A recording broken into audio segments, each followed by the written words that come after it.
Hello, I'm Matt Housefield with Strategic Roofing. I'm John Ozack with Strategic Roofing. We're out here looking at a beautiful commercial roof in Clearwater. So when you're out here at a project like this, you have to double check just about everything for the customer and for the company. No mistakes, because little mistakes can be made when you're looking at a project like this. So what we're out here doing today is double checking, triple checking everything that we've done. Taking extra pictures, writing things down, making sure we have the correct measurements for everything so that we can serve the customer the best. Just get a material list. We need to know all the boots, vents, flashings that we need for the walls. We need to measure any coping that needs to be measured. We need to get the specs on that. Any boots that we're going to need for the AC stands. Just pretty much getting any kind of material list that we're going to need to get this customer the proper quote. If you look across the roof, you're going to see the slopes in the roof. That's how you can tell that this already has slope built into it. You can see where the crickets have been built to slope the water to the drains.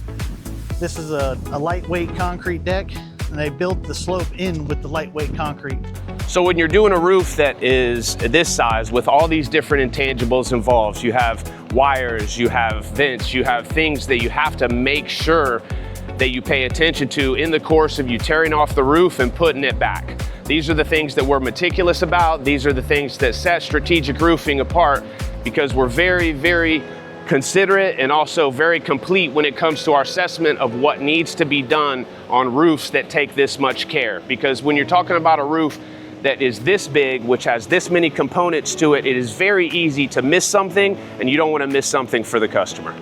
Yeah, so the customer's asking about installing some vents on this top portion up here because they're having some moisture get in. They want to add some moisture relief vents on the top here because it's a hollow. I don't know if you can hear it, but it's a hollow.